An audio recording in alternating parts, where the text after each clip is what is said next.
देखिए, एक कॉपी हमने अभी चेक की उठा। यह विद्यार्थी 100 में 100 नंबर पाने का हकदार है, लेकिन आज की इस वीडियो में यूपी बोर्ड कक्षा 10 हिंदी मॉडल पेपर 2024 का पूरा सोल्यूशन, पूरे पेपर का सोल्यूशन बताने वाले हैं। देख सकते हैं कि आज की इस वीडियो में इस पूरे पेपर का जो हिंदी का मॉडल पेपर जारी हुआ है उसका पूरा सोल्यूशन बताएंगे कि इस बच्चे ने उस मॉडल पेपर को कैसे सॉल्व किया, जो इसके 70 में 68 नंबर है। काफी इंपॉर्टेंट वीडियो है। इस वीडियो से आपको ये पता चल जाएगा कि आपको कॉपी कैसे लिखना है अपने बोर्ड एग्जाम में, और ऐसे कॉपी लिखोगे तो आपका 70 में 70 नंबर बिल्कुल पक्का हो जाएगा। यानी कि 70 में 70 आपका कोई नहीं रोक पाएगा इस पैटर्न से आप कॉपी लिखते हो तो। और सेम ऐसा ही आपका भी पेपर 2024 का जो पेपर है सेम ऐसा ही आएगा, क्योंकि ये जो पेपर है एक वायरल पेपर है, यूपी बोर्ड द्वारा जारी किया गया पेपर है। तो सेम इसी पैटर्न पर आपका पेपर आने वाला है, कोई ज्यादा चेंजेस नहीं रहेगा, केवल क्वेश्चन आंसर इधर उधर कर देगा, लेकिन सेम इसी तरीके का पेपर पूछा जाएगा। और इस वीडियो को आपको एंड तक देखना होगा। यदि आप वीडियो को एंड तक देखते हो तो आपका 70 नंबर गारंटी देता हूं कि 70 नंबर आज की इस वीडियो से बिल्कुल पक्का हो जाएगा। ये जो देख सकते हैं यहाँ पर सेम इसी तरीके से आपका पेपर पूछा जाएगा, ऐसा ही, ठीक है ना। हिंदी का ये पेपर है, देख सकते हैं। यहाँ पर इधर आएंगे तो सबसे पहले यहाँ पर देखेंगे तो सबसे पहले यहाँ पर आपका आता है खंड अ। खंड अ में जहाँ पर पूछे जाते हैं बहुविकल्पीय प्रश्न। तो आप जानते ही हैं कि बहुविकल्पीय प्रश्न कैसे करना है। आप इन सबको मैं आंसर बता ही दिया हूँ, तो इन सबको आप करेंगे क्या कि ओएमआर शीट पर आप भरना सीख ही लिए हैं। तो ओएमआर शीट पर अच्छे से इनको 20 के 20 बहुविकल्पीय क्वेश्चन पूछे जाते हैं। तो 20 के 20 आप एमसीक्यू क्वेश्चन को क्या करेंगे, ओएमआर शीट पर अच्छे से भर देंगे। भरने के बाद यहाँ पर आपका आता है खंड ब, जिसमें वर्णनात्मक प्रश्न पूछे जाते हैं, यानी कि जिनका उत्तर आपको कॉपी पर देना होता है। तो इन्हीं का हम सोल्यूशन बताएंगे। सबसे पहले यहाँ पर पढ़िए क्या लिखा है कि निम्नलिखित गद्यांशों में से किसी एक गद्यांश पर आधारित सभी प्रश्नों के उत्तर दीजिए। 2+2+2 यानी कि 6 नंबर का ये पूछा जाएगा। इसको अच्छे से पढ़ लेना है। पढ़ने के बाद यहाँ पर नीचे आएंगे तो कह रहा है कि संदर्भ लिखिए, और दूसरा नंबर में कह रहा है व्याख्या कीजिए, और तीसरा नंबर में एक क्वेश्चन पूछेगा। तो यहाँ पर आइए कैसे करना है सारा सब कुछ यहाँ पर देखिए। तो यहाँ पर संदर्भ कैसे लिखना है, संदर्भ ऐसे लिखेंगे। देखिए यहाँ पर सबसे पहले हमने खंड ब बनाया, उसके बाद वर्णनात्मक प्रश्न है तो वर्णनात्मक प्रश्न लिखा, देन उसके बाद स्टार्ट किया प्रश्न उत्तर 1। सेम इसी पैटर्न पर आपको कॉपी लिखना है। ऐसे लिखोगे तो एक भी नंबर आपका नहीं कटेगा, और एग्जामिनर 100% इस पर नंबर देकर जाएंगे, ठीक है ना। यहाँ पर सबसे फर्स्ट लिख दिया। फर्स्ट में आपका संदर्भ पूछा गया था, तो संदर्भ हेडिंग बनाया। उसके बाद जो संदर्भ है कि प्रस्तुत गद्यांश हमारी पाठ्य पुस्तक हिंदी के ममता नामक पाठ से लिया गया है। इसके लेखक श्री जयशंकर प्रसाद जी हैं। इस तरीके से आपको अच्छे से हेडिंग बनाकर जो चैप्टर का नाम है उसको ब्लैक करके, और जो लेखक का नाम है उसको भी ब्लैक करके अच्छे से हेडिंग बना देना है, अच्छे तरीके से लिख देना है। यहाँ पर 2 नंबर इसके मिल गए। उसके बाद पूछा गया था रेखांकित अंश की व्याख्या, यानी कि ये जो अंडरलाइन किया गया था यहाँ से कि मैं आजीवन झोपड़ी के खोदे जाने के डर से भयभीत है, भगवान ने सुन लिया, इसे छोड़ जाती हूँ और तुम इसका मकान बनो, या ये सारी चीजें अंडरलाइन करके दिया गया है। तो इसको अपने अच्छे से कैसे लिखना है, देखिए यहाँ पर लिखना है कि रेखांकित अंश की व्याख्या। इसमें लिखना है कि श्री जयशंकर प्रसाद जी कहते हैं कि ममता अपनी यहाँ पर पूरी जिंदगी इस भय से भयभीत रही कि मैं इस घर से बेघर न हो जाऊं, लेकिन ईश्वर ने मेरी प्रार्थना सुन ली। अब मुझे जीवित रहते बेघर होने से बचा लिया। आज मैं इसको छोड़कर जा रही हूँ, अब तुम इसका मकान बनाओ अथवा महल, मैं अपने मुझे कोई चिंता नहीं, क्योंकि मैं अपने चिर विश्राम गृह में जाती हूँ जहां मुझे अनंत काल तक विश्राम प्राप्त होगा। अब देखिए यहाँ पर 3 नंबर में एक क्वेश्चन पूछा गया था। क्या कर रहा था, यहाँ पर पढ़िए, कर रहा था कि ममता के आजीवन भयभीत रहने का क्या कारण था।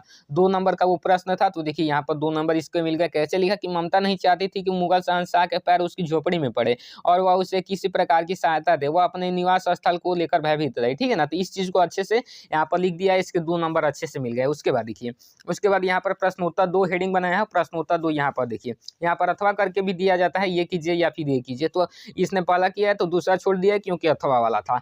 अब देखिए यहाँ पर प्रश्नोत्तर 2 में पूछा गया कि निम्नलिखित गद्यांश पद्यांश पर आधारित प्रश्नों के उत्तर दीजिए। 6 नंबर का ये भी है। तो यहाँ पर एक पद्यांश दिया गया है, अंडरलाइन यहाँ पर किया गया है, देख सकते हैं, और इसका उत्तर देना है, पद्यांश का संदर्भ लिखना है, और यहाँ पर एक प्रश्न पूछा गया है और यहाँ पर भी एक प्रश्न पूछा गया है। तो देखिए यहाँ पर ये जो कैसे इसका संदर्भ लिखे हैं, तो देखिए यहाँ पर संदर्भ इन्होंने हेडिंग बनाया कि कह रहे कि प्रस्तुत पद्यांश गोस्वामी तुलसीदास द्वारा रचित कविताली से हमारी पाठ्य पुस्तक हिंदी के वन पद पर कविता से अवतरित है। सेम वही पैटर्न है संदर्भ लिखने का। लेखक जो है रचयिता के नाम, पाठ का नाम अच्छे तरीके से लिख देंगे तो आपका संदर्भ कंप्लीट माना जाएगा, और 2 नंबर यहाँ पर मिल गए।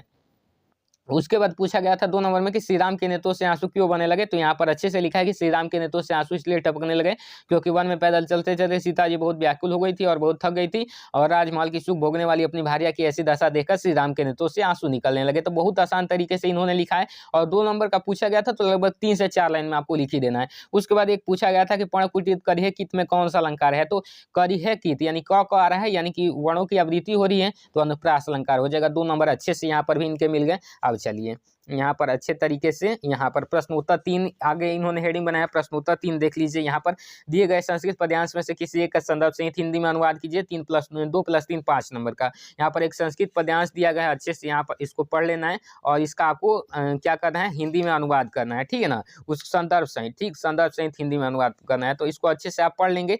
यहाँ पर जितना देर में वीडियो को रोककर आप अच्छे से पढ़ लीजिए और इसका मैं आपको इसका अनुवाद दिखा दे रहा हूँ, इसको अच्छे से पढ़ लीजिए क्या लिखा है। अब देखिए इसका अनुवाद देखिए।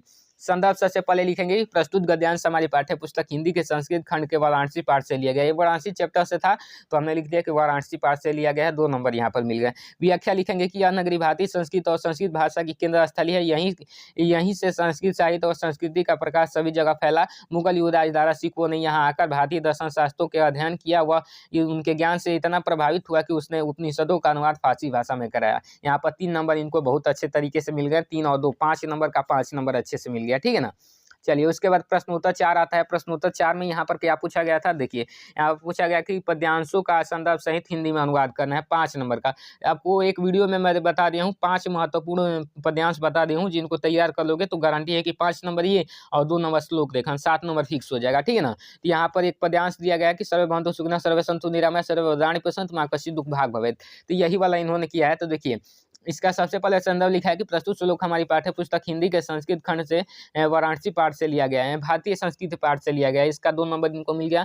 उसके बाद अनुवाद लिखा है कि सर्वे भवन्तु सुखिनः यानी कि सब सुखी हो, सब रोग रहित हो, सब कल्याण को देखे अर्थात सभी का कल्याण हो और कोई भी दुख का भागी न बने अर्थात कोई भी दुखी ना हो, ठीक है ना। इसको अच्छे से लिख दिया है। यहाँ पर अनुवाद 3 नंबर इनके मिल गए। उसके बाद प्रश्नोत्तर 6 का यहाँ पर पहला वाला किया है।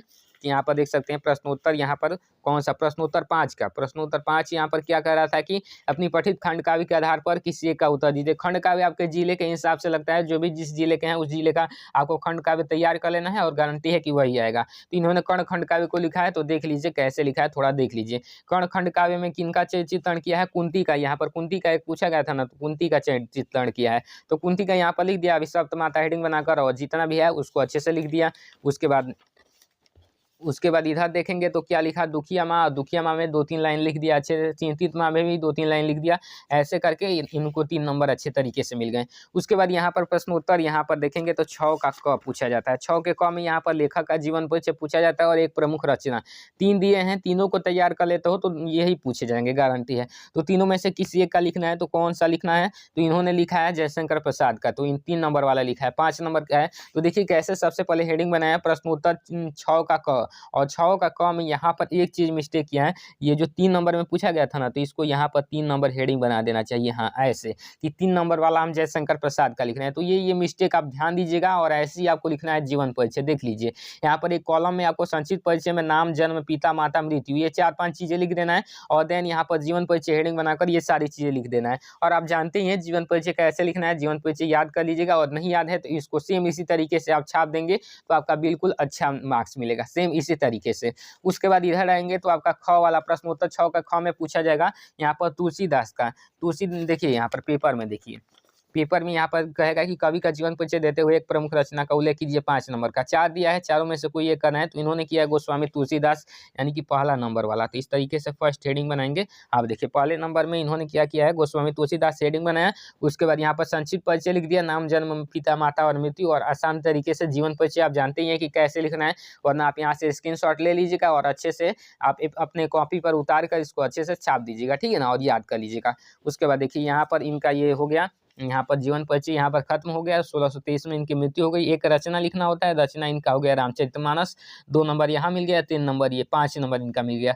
अब देखिए प्रश्नोत्तर 7 में यहाँ पर क्या कर रहा है कि अपनी पाठ्य पुस्तक में से कंठस्थ किया हुआ एक श्लोक लिखिए जो इस प्रश्न पत्र में ना आया हो, 2 नंबर का। तो इन्होंने एक श्लोक लिख दिया वन नंबर वापी जो आप पेपर आ जाओ भैया तो समूवीर विभाव ही बीता। 2 नंबर का एक श्लोक लिख दिया अच्छे तरीके से। यहाँ पर प्रश्नोत्तर 8 में क्या पूछा जाएगा, यहाँ पर प्रश्न पूछे जाएंगे। देखिए यहाँ पर प्रश्न पूछा जाएगा कि वीरा किन पूजते और पादेन बिना की दूरी गति। यहाँ पर 2-2 नंबर का है, एक प्रश्न 2 नंबर का और 2 करना है 4 नंबर का, ठीक है ना। तो यहाँ पर 2 इन्होंने किया है कि वीरा वीरेण पूजते और पादे बिना पतला दूरी आती। इन्होंने अच्छे से लिख दिया। यहाँ पर अच्छे से हेडिंग बनाकर और फर्स्ट सेकेंड लिखकर यहाँ पर ये नंबरिंग करना आपको जरूरी है ना, वरना तो नंबर कट जाते हैं, ठीक है ना। यहाँ पर 2 और प्लस 2 4 नंबर यहाँ पर भी मिल गए। अब देखिए यहाँ पर इनका है 9वां का।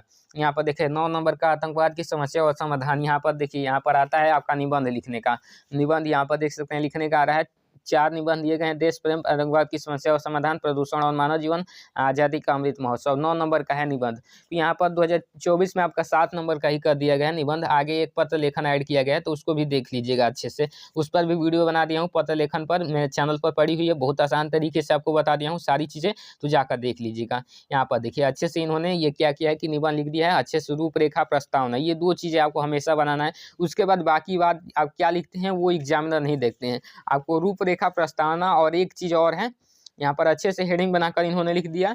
अब देखिए यहाँ पर एक और होता है उपसंहार। ये 3 चीज़ें आप लिख दिए तो एग्जामिनर आपको फुल मार्क्स देकर जाएंगे। और एग्जामिनर देखिए निबंध में जो होता है फुल मार्क्स नहीं दिया जाता है, 1 नंबर काट दिया जाता है। तो यहाँ पर 8 नंबर ही इनको मिले हैं। तो इनको अच्छे तरीके से यही जोड़ जाड़ कर टोटल इनके 68 नंबर मिले हैं। और अच्छी तरीके से ऐसे ही आपको कॉपी लिखना है, घबराना नहीं है। सारी चीज़ें सेम इसी पैटर्न पर आपको कॉपी लिखना है। देखिए पहले का जो तरीका होता था वो अब बदल गया। अब के तरीके से आपको कॉपी लिखना होगा वरना आपके नंबर कट जाएंगे। तो देख सकते हैं आज की इस वीडियो में आपको 2023 का हिंदी का 801 डीबी कोड का पूरा सोल्यूशन बता दिया। और सेम ये नहीं है कि हाँ ये पिछला साल का पेपर है, ऐसा नहीं समझिए। बिल्कुल इसी पैटर्न पर आपका पेपर रहेगा, बिल्कुल इसी पैटर्न पर, सेम इसी पैटर्न पर आपका पेपर रहेगा, कोई वो नहीं है, ठीक है ना।